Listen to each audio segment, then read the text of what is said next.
Et bonjour à tous, bonjour à toutes, bienvenue dans ce nouveau numéro d'Avance Nice. On est très content de vous retrouver sur un rythme de 2 fois par semaine en ce moment. L'actualité de la préparation et du mercato oblige.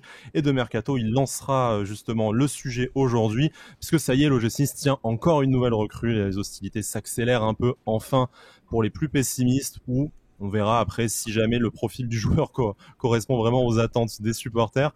C'est Alexis Beka, le milieu de terrain du Lokomotiv Moscou, qui rejoint l'OGC Nice pour une somme avoisinant les 12-15 millions d'euros, mais on va reparler de tout ça. D'abord, je vais accueillir mes invités qui m'accompagneront tout au long de ce sujet. J'ai le plaisir d'avoir Pancho avec moi tout d'abord. Salut Pancho, comment ça va ? Salut Sky, salut Jean-Baptiste. Écoute, ça va très bien. Très content d'enfin parler d'arrivée, pour l'instant avec des concret, en tout cas. Voilà, de concret, exactement. Et tu as fait un petit spoiler, c'est Jean-Baptiste Marie que les auditeurs connaissent bien puisqu'il est passé par 100% Aiglon sur France Bleu Azur entre 2014 et 2019, un connaisseur de l'OGC Nice du coup et du football de Lucien Favre.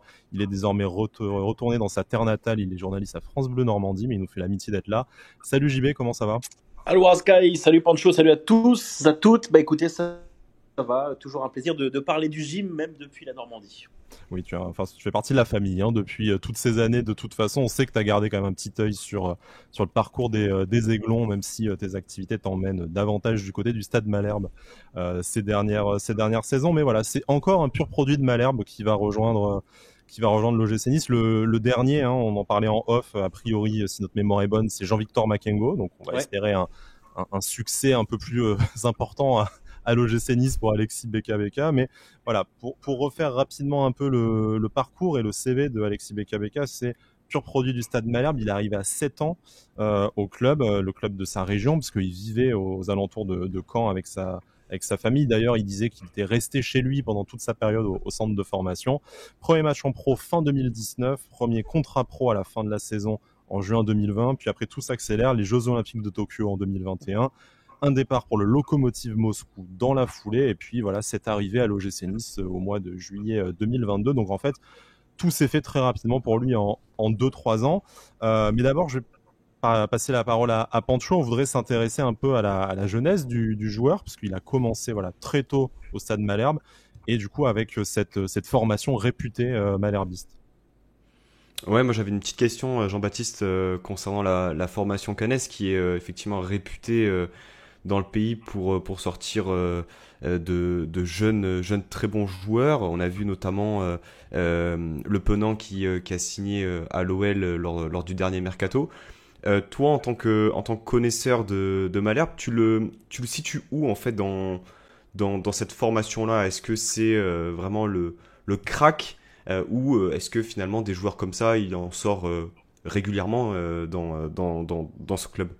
Ouais, il y a toujours des bonnes pioches du côté de Saint-Malherbe de Caen et ça sera de plus en plus vrai. C'est déjà le cas, ce qu'avait voulu faire Xavier Gravelaine, qui n'est plus dirigeant de Malherbe maintenant. C'est Olivier Piqueux, un ancien de la Maison Rouge et Bleu. Mais c'est vrai que les jeunes, ça redevient à Malherbe un axe fort.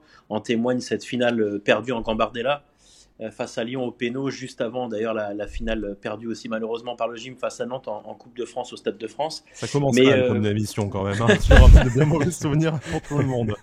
J'ai pleuré aussi les garçons, vous n'étiez pas tout seul, je vous rassure. Bon, ça va. Mais c'est vrai que Alexis Beka est un bon joueur. Crack, c'est peut-être un petit peu fort, parce que c'est aussi un mot qu'on galvaude un peu. J'ai l'impression qu'à chaque fois qu'il y a un bon gamin, on va dire que c'est un crack, mais très clairement, c'est un bon joueur. Alexis Beka, moi j'en garde le souvenir. J'étais là lors de son premier match en pro. Tu le disais, Sky, c'était en 2019 contre Clermont, lancé par Pascal Duprat. Ce sera peut-être les seules choses positives qu'on retiendra ici en Normandie de Pascal Duprat, notamment d'avoir lancé Alexis Beka à un moment où Malherbe n'allait pas très bien, et très clairement ses qualités techniques, sa vitesse ont fait la différence. Un joueur qui a été formé plutôt en défense, c'est comme ça en tout cas qu'il jouait en jeune à Malherbe, latéral droit, défenseur central, et Duprat l'a replacé devant la défense, un milieu récupérateur, ouais, et vraiment très très intéressant. Moi j'avais été impressionné par sa technique, vraiment balle au pied, sa vitesse, et surtout ce petit coup d'œil qui fait la différence avec une passe très juste, une vraie qualité technique aussi dans la passe. Et ça te fera plaisir, Sky, mais il y a un peu du Mathieu Bodmer dans ce Ah, quelle gamin-là, dans référence! son aisance technique en tout cas Je et me sa fais qualité de floquer le passe. maillot immédiatement. Bodmer aussi, évidemment formé à Malherbe comme BKBK. Donc voilà, c'est vraiment un joueur à profil très intéressant. Et tu l'as rappelé dans sa bio rapide, Sky, il a fait les JO à Tokyo et il a impressionné son monde très clairement. On se rappelle que les Bleus n'ont pas été les meilleurs loin de là sur le terrain. Je me souviens d'avoir lu une interview de Gignac qui disait qu'il avait été impressionné par le gamin. Et c'est vrai que il n'avait pas été titulaire au démarrage BKBK, mais il avait rejoué après quand même dans la compétition. Et c'était l'une des surprises, en tout cas nous en Normandie évidemment on n'était pas surpris, mais voilà aux yeux du monde du foot entre guillemets, de découvrir ce joueur qui est vraiment, pour répondre à ta question Pancho, un bon joueur. Je dirais pas crack, mais c'est vraiment un bon joueur qui a du talent.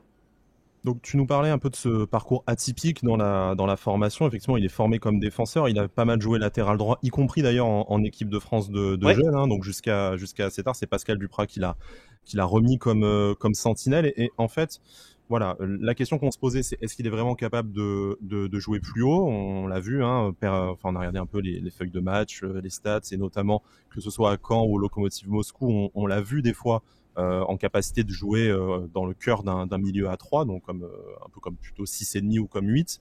Si tu devais voilà un peu décrire son poste préférentiel, les qualités vraiment qui font de lui un bon joueur et une bonne recrue pour l'OGC Nice, on l'espère. Et puis voilà, tu faisais la comparaison avec Mathieu Bodmer forcément, et ça me fait plaisir. Mais à quel joueur du gym que t'as connu autre que Mathieu Bodmer, enfin quel profil il s'orienterait le plus? Ouais, je pense que c'est vraiment un milieu récupérateur et c'est peut-être ce qui manquait au gym ces dernières saisons quand même. Vraiment, devant la défense, c'est là effectivement que Duprat l'a placé et de toute façon, depuis qu'il joue en pro, c'est son poste, mis à part effectivement quelques sélections de l'équipe de France où il était encore utilisé comme latéral. Mais ses qualités, il les exprime mieux en étant en sentinelle devant la défense, au milieu de terrain, très clairement pour distribuer le jeu, pour gratter des ballons, pour orienter le jeu de son équipe plutôt que sur un côté, même s'il a une vraie pointe de vitesse aussi, ça peut être intéressant, mais forcément, tu exprimes moins bien, je trouve, ton talent technique quand tu es sur un côté, même si je dis ça, j'ai le contre-exemple qui me vient en tête, c'est Youssef Attal, mais parce que Youssef, il sait faire des différences, mais très clairement, BKBK est plus une sentinelle qui peut apporter vraiment, ce que j'ai dit tout à l'heure, ce petit coup d'œil, c'est vraiment une précision redoutable en plus dans l'exécution des gestes, et c'est assez impressionnant. Moi, ça m'avait vraiment, vraiment surpris. En plus, c'est un gamin qui est ultra solide sur ses appuis, donc pour aller gratter les ballons ou même pour venir lui piquer, il faut vraiment y aller, même s'il n'est pas très grand. Franchement, je pense qu'il serait bien plus à l'aise dans le cœur de jeu, comme tu disais, et on sait aussi que Lucien Favre sont des profils qu'il aime, voilà, pour pouvoir apporter au jeu de l'OGC Nice. Est-ce qu'on peut le voir, pardon Pancho, hein, juste, est-ce qu'on peut le voir comme du coup un peu dans le rôle qu'avait un Willian Cyprien, ou plutôt un Papy Mendy avec un profil quand même plus défensif pour comparer à des joueurs que tu as eu la chance de Ouais, ça côtoyer pourrait quand être tu étais dans ça. tes années niçoises? Ouais. Peut-être un peu plus Papy, parce que bon, Willan, moi au début, il était quand même un peu plus haut. C'est vrai qu'il a reculé un peu au fur et à mesure des semaines qui s'écoulaient au gym. Ouais, plutôt un profil à la Papy Mendy, un gamin plutôt serein, qui s'affole pas, ce qui était le cas de Papy. Et puis on voit la carrière qu'est en train de faire Papy Mendy aujourd'hui. C'est plutôt dans ce registre-là, ouais, ouais, voilà, s'il fallait comparer, même si forcément ils ont des caractéristiques un peu différentes, mais oui, ce serait plutôt ce style-là, quoi. Très bien. Pancho, excuse-moi, du coup. Il n'y a pas de souci. Mais ce qui est intéressant, c'est que tu le définis effectivement comme un milieu récupérateur. Et dans ce qu'on a pu visionner dans des vidéos, etc. Alors c'est peut-être un peu réducteur, hein, de regarder les temps forts, etc. Mais il a quand même cette capacité à porter le ballon. D'autant plus qu'en Russie, sur donc la saison a redémarré, il a évolué donc dans un double pivot, dans un 4-2-3-1, donc dans une position un peu plus haute sur le terrain, et également voilà au cœur du jeu dans un milieu à 3. Donc ma question c'est, est-ce que justement il pourrait potentiellement être amené à jouer un peu plus haut, et est-ce qu'il a les capacités pour toi pour jouer un peu plus haut que finalement milieu récupérateur?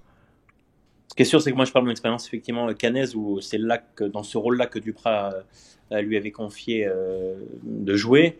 Effectivement, du côté de Moscou, il a joué un peu plus haut. Après, évidemment, c'est un jeune joueur, 21 ans. Donc je pense que si c'est un gamin, et avec Lucien Favre, il n'y a aucune raison qu'il en soit autrement, qui est un formateur, hein, Lucien Favre, hein, faut pas l'oublier, qui est un esthète du football. Vous vous en souvenez bien sûr, et vous le vivez encore depuis qu'il est revenu du côté du gym. C'est un gamin qui, je pense, peut progresser. Moi, je l'ai pas vu, effectivement, tu disais, c'est souvent les highlights, donc c'est que des petits bouts de séquence sur des bouts de match, mais c'est sûr que techniquement, vraiment, il est impressionnant. Il a cette faculté à effectivement éliminer ses adversaires, à casser des lignes, que ce soit dans la passe ou effectivement en étant technique, voilà, avec des dribbles, avec des gestes qui permettent d'accélérer aussi et de porter haut le ballon. On sait aussi qu'il y a du matos de ce côté-là, du côté du gym. Donc évidemment, tous les joueurs pourront pas jouer ensemble. Mais oui, moi je pense qu'il en est capable, dans le sens où c'est un jeune joueur, qu'il a tout à prouver encore, et que effectivement, s'il est bien coaché, s'il est bien entouré, bien formé, il n'y a pas de raison qu'il ne réussisse pas. On regardait un peu ces points forts avant de t'accueillir dans cette émission, notamment auprès de tes confrères de foot normand, hein, qui avaient fait un papier il y a quelques mois sur lui et sur sa progression, que ce soit à Malherbe et par la suite en Russie au Lokomotiv Moscou. Mais vraiment, ce qui se dégageait dans les points forts, au-delà de tout ce que tu as déjà dit depuis le début de cette émission, c'est une certaine capacité à se retourner face au jeu, donc c'est-à-dire peut-être aussi rendre un ballon pourri ou une situation délicate un peu plus belle et un peu plus qualitative. Et voilà, cette capacité de résister au duel, à l'adversaire, et après Ouais. d'orienter, notamment via le jeu long, parce que c'est vraiment ce qui est ressorti en premier, et notamment dans les statistiques, c'est un taux de réussite de passes longues assez impressionnant, ce qui permet en fait de lancer rapidement un jeu de transition vers l'avant. Ouais, c'est pour ça que je disais que vraiment, j'ai trouvé ce gamin très impressionnant dans sa qualité de passe. Et effectivement, j'ai des souvenirs de passes longues où moi, je m'émerveillais tout seul, ou presque. Enfin, on se regardait avec les gens qui étaient assis à côté de moi dans le stade. C'était assez impressionnant. Et c'est ce que je disais tout à l'heure, c'est qu'il est très très solide sur ses appuis. Donc effectivement, il a cette capacité à résister aux assauts lorsqu'il a le ballon, ou alors pour aller en gratter. Et effectivement, d'un coup d'œil, il peut faire casser une ligne, lancer le ballon en profondeur, changer de jeu. Et c'est vraiment des qualités qu'il a. Et effectivement, c'est son point fort, l'un de ses points forts, très clairement, qui lui permet de se rendre très intéressant dans une équipe. Lorsqu'il joue comme ça, c'est un joueur qui a très peu de déchets, franchement. En tout cas, j'ai pas le souvenir. Évidemment, ils en ont tous, hein, forcément, à un moment donné, dans un match ou dans une saison.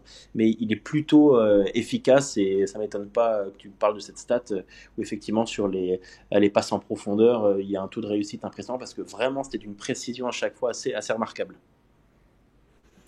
Tu parlais de déchets, Jean-Baptiste. Il y a, en parcourant un peu ses stats, il a pris pas mal de cartons jaunes.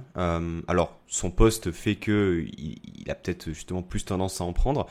Euh, Est-ce qu'on peut mettre ça sur le compte d'un problème de discipline? Est-ce que on peut dire que c'est la Non, faute de la jeunesse? ouais, voilà, je dirais pas problème de discipline, c'est la jeunesse. Il est là pour apprendre aussi. Forcément que ça a dû lui chauffer les oreilles par moment. Et puis effectivement, quand vous voulez être un joueur important d'une équipe, il faut faire attention à ça, parce que vous savez que les sanctions tombent vite et que les suspensions arrivent vite. Donc sur ça, c'est pas un problème de discipline. J'avais lu qu'une fois Duprat avait dû leur cadrer, mais ça avait été très bref, quoi. Le gamin a compris.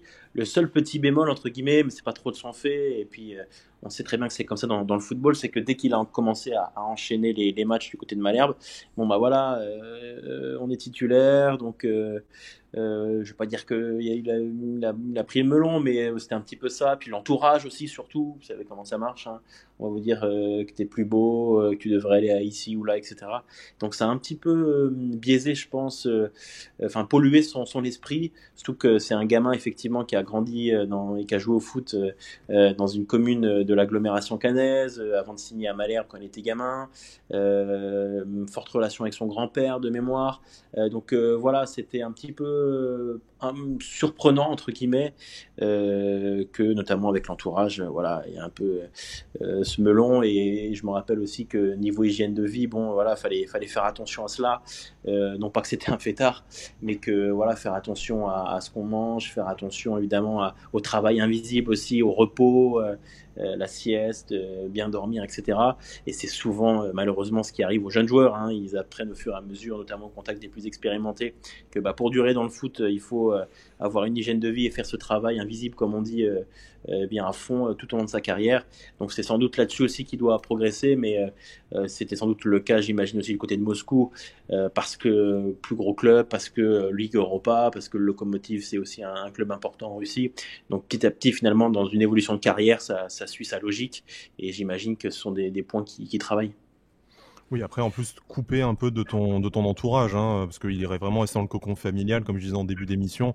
En plus, c'est un joueur qui n'a même pas eu besoin d'aller vivre au centre de formation, parce qu'il était à côté, donc il était Ouais. proche de sa famille, de son grand-père qui a pris sa première licence de foot, hein, comme tu le disais. Mais voilà, là, de partir dans un autre pays, forcément, ça t'aide aussi, j'imagine, à grandir, même si voilà, tu parlais de André-Pierre Gignac, hein, tout à l'heure, qui avait, c'est un peu lui d'ailleurs qui a mis en lumière, en plus de Alexis Beka de ses propres performances au JO, mais c'est comme ça que médiatiquement la France du foot a un peu appris à le connaître avec cette déclaration. Alexis Beka, c'est très fort à l'entraînement. Je me dis qu'il a une maturité de mec de 26 ans, donc on parle peut-être davantage de la maturité dans le jeu, même si après, comme Ouais. tu le disais, les petits reproches, enfin petits bémols que tu as pu faire, c'est aussi inhérent à n'importe quel joueur qui a 20-21 ans. On va pas se mentir, on a tous fait des conneries à cet âge-là, et je pense que c'est des gens qui sont même plus sérieux que ce qu'on a été nous à cette époque de notre vie. Pancho, après, je voudrais juste passer au transfert au Lokomotiv, un peu les coulisses, comment ça s'est passé, parce que c'est un joueur qui était déjà évoqué à l'OGC Nice l'été dernier. Est-ce que tu as quelque chose à rajouter ou à demander à JB sur un peu plus sur le football, on va dire, sur le terrain? Alors, c'était plus par rapport à son passage à Caen. Il a été blessé Ouais. pendant une assez longue période. De mémoire, c'est une fracture de la cheville qu'il avait subie.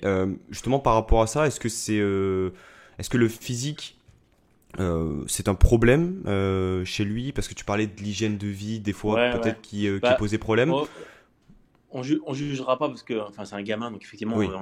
de là à dire que s'il a des problèmes chroniques physiques, ce serait présomptueux. Mais très clairement, ça fait référence à ce que je disais il y a quelques instants, c'est que forcément ce travail invisible, cet aspect physique, c'est notamment ce qu'on dit, hein, des préparateurs physiques qui l'ont eu à Malherbe, hein, j'invente rien, c'est une notoriété publique. Voilà, c'était là aussi effectivement qu'ils devaient faire des efforts justement pour se prémunir aussi de blessures.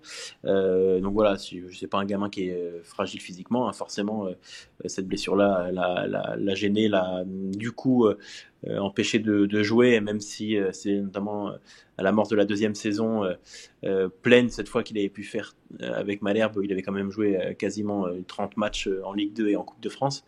Mais forcément, ben voilà, ça fait partie de ce que je disais tout à l'heure, c'est que c'est là-dessus aussi qu'il faut faire attention. Mais bon, son physique m'inquiète pas plus que ça. Ce que je vous disais, il a des qualités, notamment au duel, qui sont impressionnantes. Enfin, il tombe pas au premier contact. Je l'ai jamais vu sortir sur civière, bon, mis à part sur une grave blessure. Mais enfin voilà, c'est pas quelqu'un qui est fragile. Ok. Passons du coup à ce départ en Russie, un départ qui avait quand même pas mal surpris, parce que déjà c'est quand même assez inédit des joueurs qui partent en Russie en provenance du championnat de France, encore plus à cet âge-là, hein, très très jeune, et en plus avec maintenant le contexte politique, géopolitique qui s'ajoute dans cette saison pour lui, même si on sait qu'il a fait pas mal d'interviews, que ce soit à la presse russe ou aux médias français, notamment. Pancho, tu parlais de Call Interview, on a regardé cet échange qu'il a eu avec le célèbre youtubeur il y a un mois, où il expliquait que ça n'avait pas changé grand-chose à son quotidien. Mais pour revenir voilà dans les coulisses de ce transfert, on sait que Nice était intéressé. Le transfert c'est autour de 6-7 millions d'euros avec sans bonus, donc une somme qui était de toute façon largement à la portée de l'OGC Nice, surtout avec la puissance d'Ineos derrière.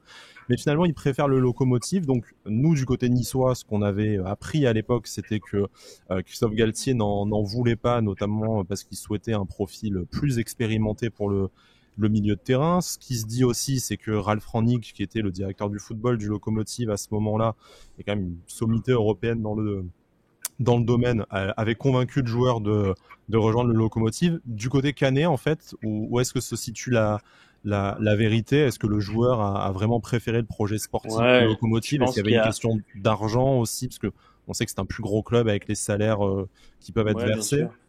Je pense qu'il y a un petit peu des deux, enfin un peu tout. Voilà, on se rappelle aussi que, on l'a vu la saison dernière, hein, entre Julien Fournier et Christophe Galtier, c'était pas l'amour fou. On sait que Julien Fournier aime ce genre de profil, hein, comme BKBK. Sans doute que c'est forcément quelque chose qui l'intéressait lui aussi. Peut-être moins le coach Galtier. Il y a ensuite aussi le fait qu'effectivement, est-ce que le gym avait prévu de mettre autant, quelles étaient les discussions? Très honnêtement, je suis pas dans le secret des dieux, donc j'en sais rien. Mais ce qui est sûr, c'est que du point de vue du Stade Malherbe de Caen, à cette époque-là, où Malherbe quand même vient de descendre, se maintient à l'arrache, à la dernière journée. Il y avait des besoins forcément de faire rentrer des liquidités et sans doute aussi qu'on commençait à regarder quel était le plus offrant. Et puis forcément, pour Alexis Beka débarquer dans un club qui joue la Coupe d'Europe, l'Europa League, à Moscou, capitale européenne, voilà, sans doute c'était plus intéressant pour lui, entre guillemets, à ce moment-là. De dire je pars à Moscou, même si je l'avoue, hein, moi aussi j'ai été surpris et forcément j'aurais été heureux de le voir débarquer au gym dès la saison dernière.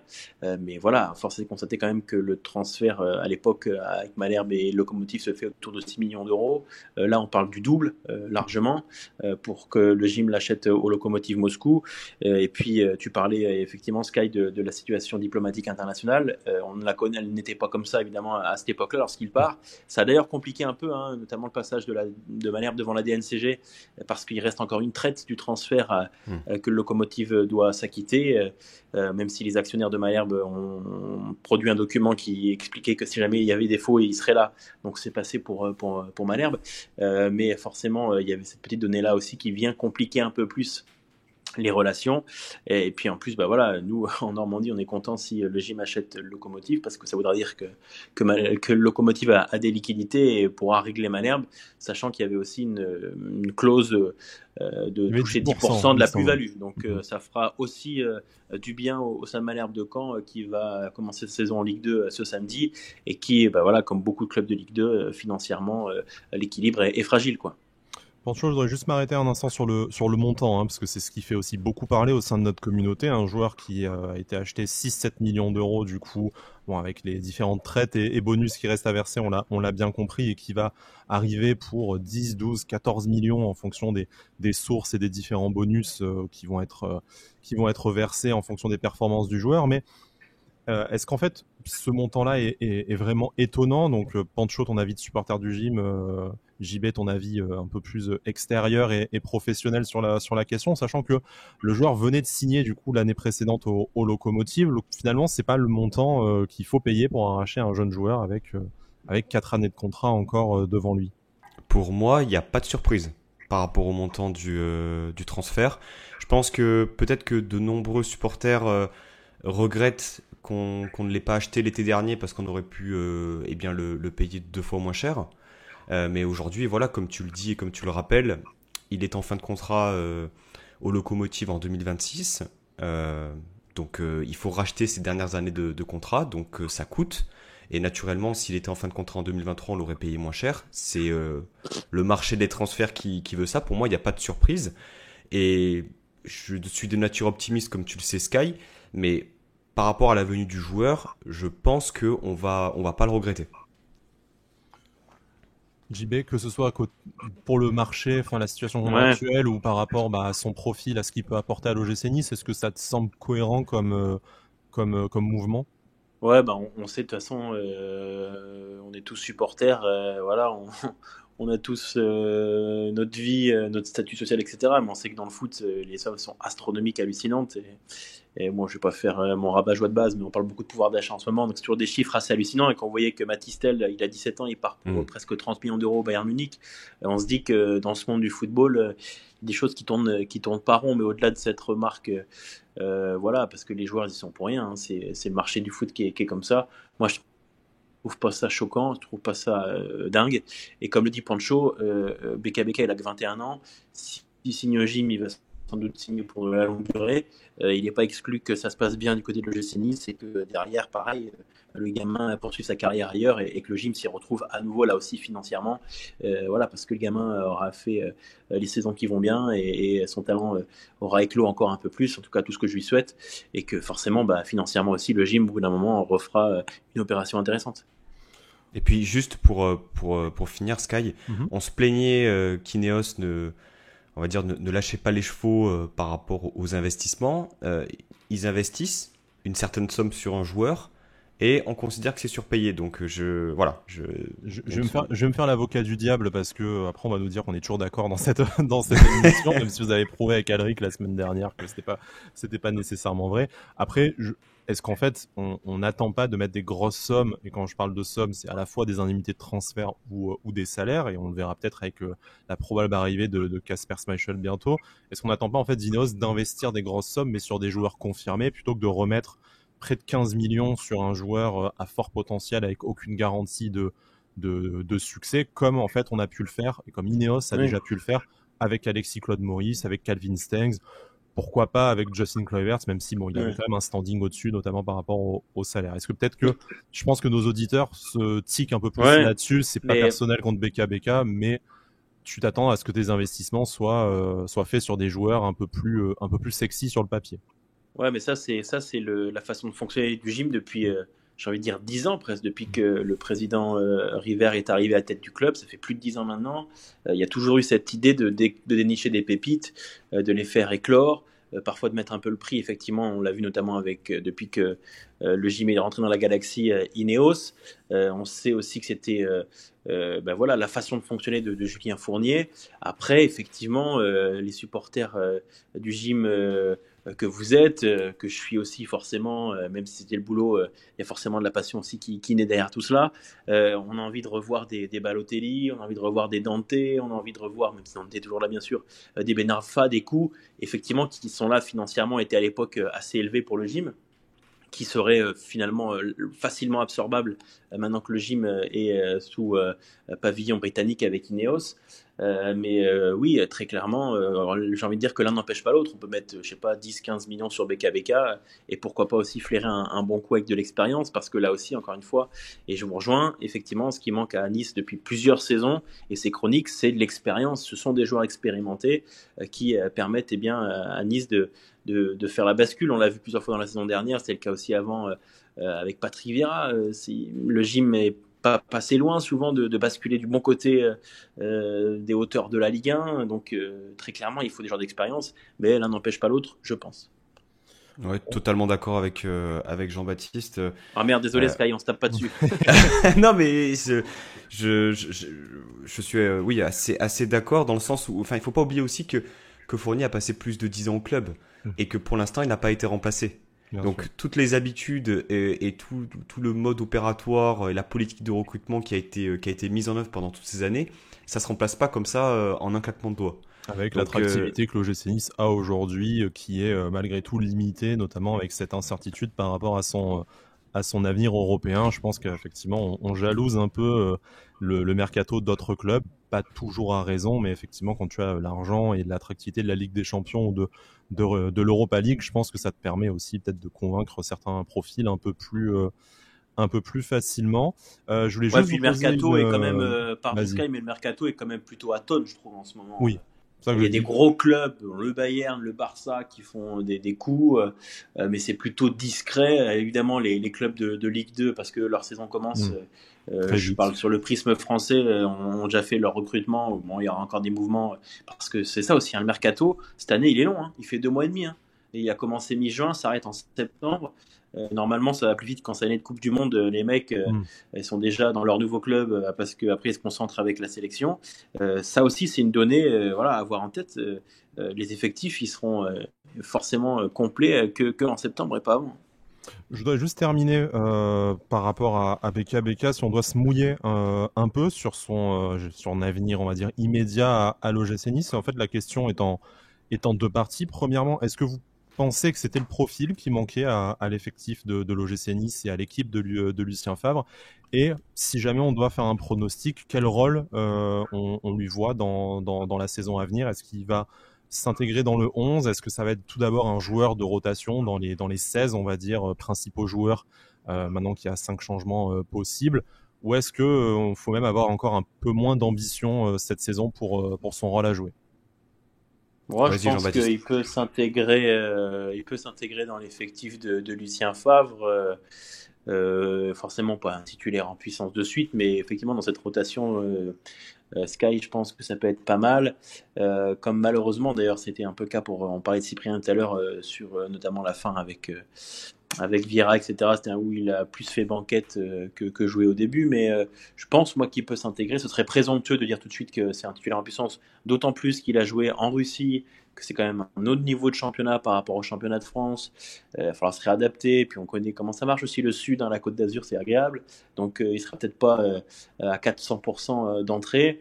Après, sur la question du profil, moi je pense que oui, c'est quelque chose qui manquait à Nice, cette faculté voilà, à changer les rythmes, comment dire, faire ses passes longues, ce petit coup d'œil, etc. Ça ne peut que apporter au gym. Et puis voilà, on sait aussi que la concurrence, au bout d'un moment, elle est intéressante. Thuram a fait une saison fantastique la saison passée.